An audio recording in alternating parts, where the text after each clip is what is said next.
Hello my dear students, welcome back.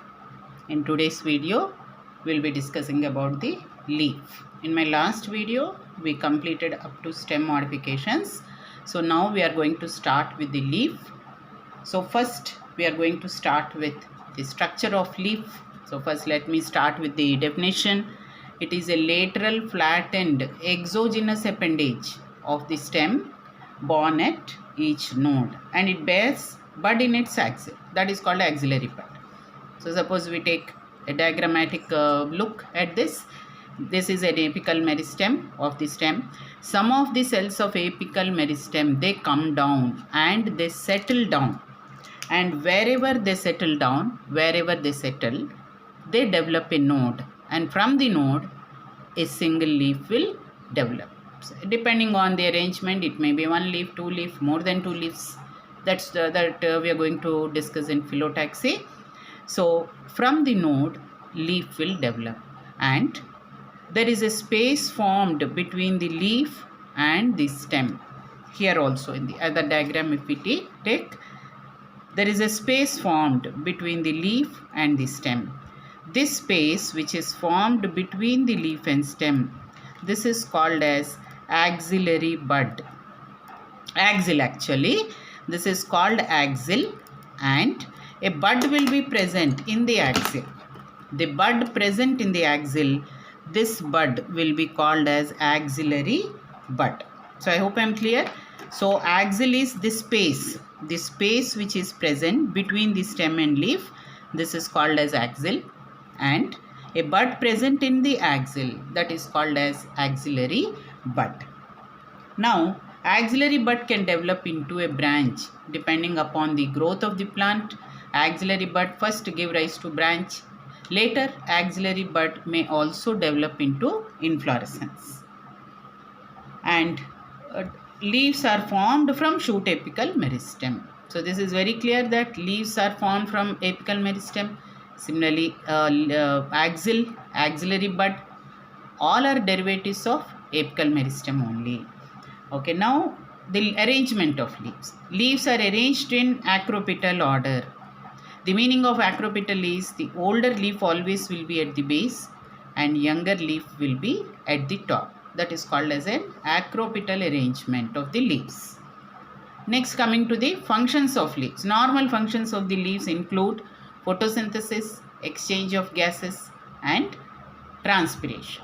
These are the normal functions. Apart from that, a leaf gets also modified to perform various other functions. Now, next we are going to the parts of the leaf.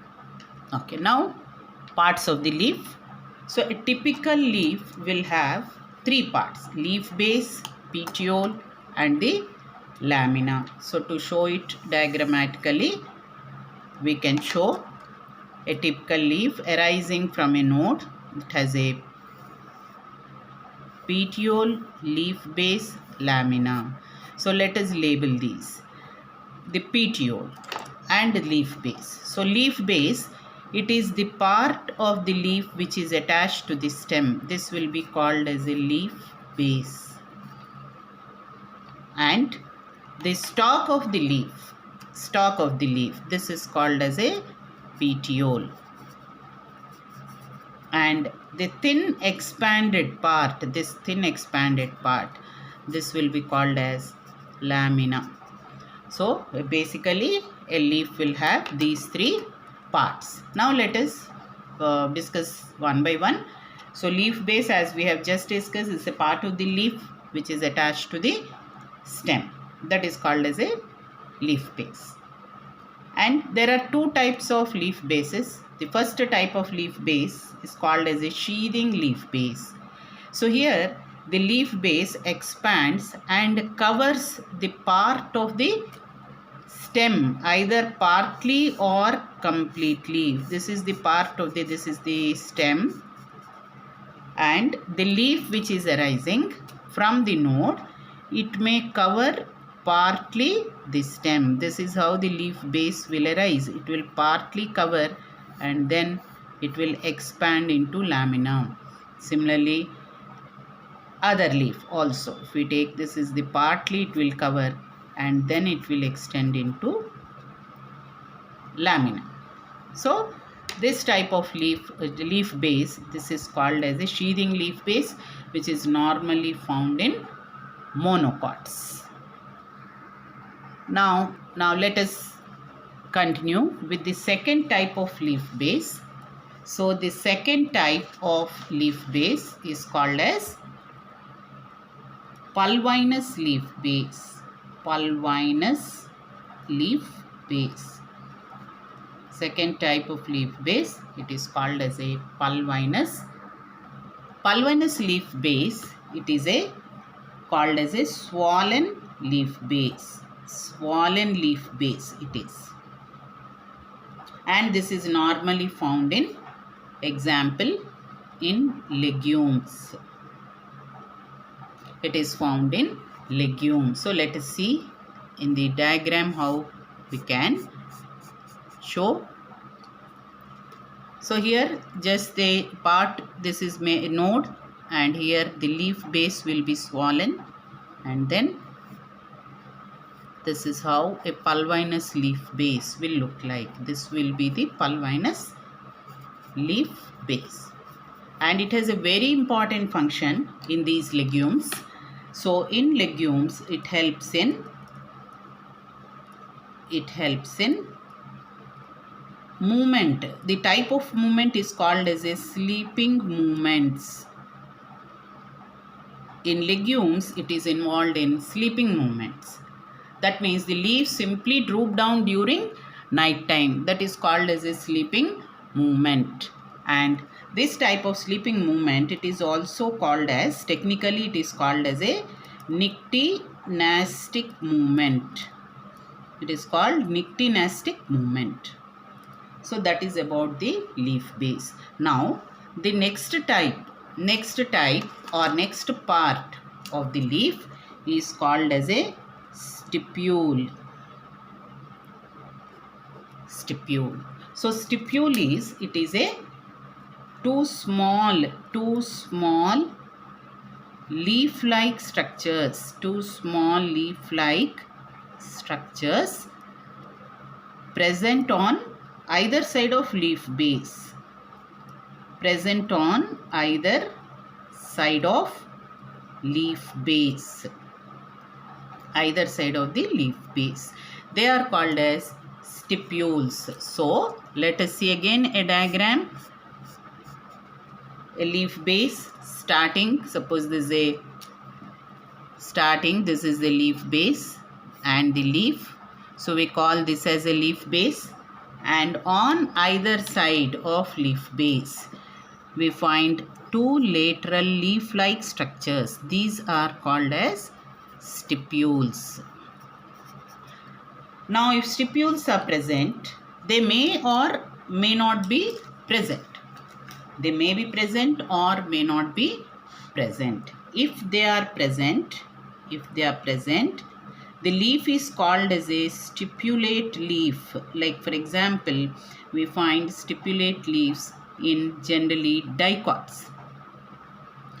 Now if they are absent, if the stipules are absent, the leaves are called exstipulate leaves, which are generally found in monocot leaves. Monocots. Now if it is present, its function is, it protects axillary bud. It protects axillary bud, and it also protects leaf in young condition. So stipule may or may not be present. Now let's go to the next part of the leaf, that is called as a petiole. Petiole. Petiole is this stalk of the leaf. Stalk of leaf, that is called as a petiole. So this one, this we call it as a petiole. Now this petiole can perform different functions. Like for example, first function, it can be a long and flexible. It can be, petiole can be long and flexible. So it helps in holding lamina. It helps in holding lamina in place. It can hold the lamina in place. So and it also helps in holding, one thing is it helps in holding the lamina, or this is also called a leaf blade or lamina. So it helps in holding the lamina. Then second function, it also causes the fluttering of lamina. Because of its long and flexible, it also causes the fluttering of lamina. Fluttering means it is the fast movement of lamina due to wind. What is fluttering? It is the fast movement of lamina due to wind. That is called as a fluttering movement. So what is the advantage of fluttering movement? It can help in easy evaporation. You know that the leaf performs transpiration. So all the vapors are collected on the surface of the leaf.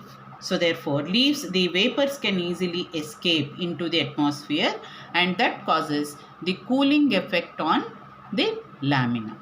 So that is about the petiole. Now the next part let us do is about lamina, or it is also called as a leaf blade. Lamina, or it is called as leaf blade. Okay, leaf blade. So what is the lamina or the leaf blade? So lamina or leaf blade, we call for this thin expanded appendage, thin expanded structure, this thin expanded part, this is called as a lamina or leaf blade. Now the main purpose of lamina or leaf blade, first thing is it is the organ of photosynthesis. It is the organ of photosynthesis. This is the first function it can perform. Second one, it consists of veins. Veins are present on the lamina. So veins are, there is a long thick vein which is called as midrib. Midrib is present, and branches of midrib are also present. These branches of midrib are called as lateral veins. Lateral veins further the branch depending upon the type of venation. The lateral veins, they further branch and they give rise to small fine veins. These small fine veins are called as veinlets.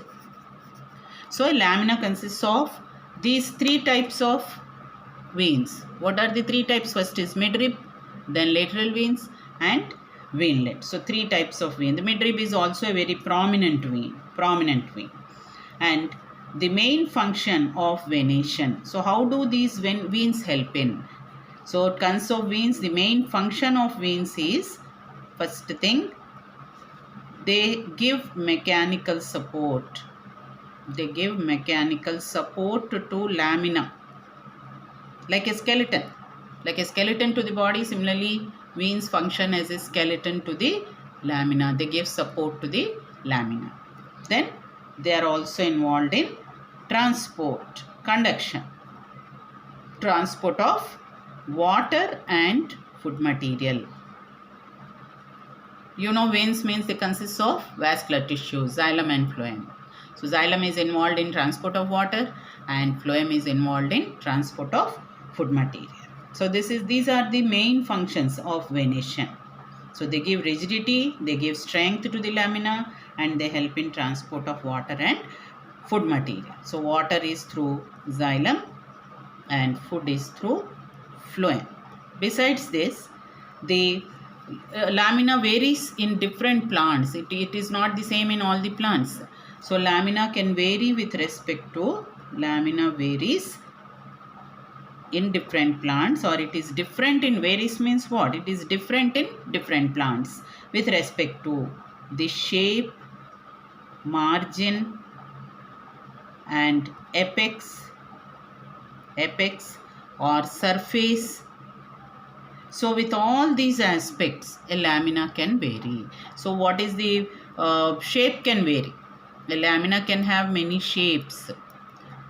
What is next aspect? Margin. This part, this boundary of lamina, this is called as a margin.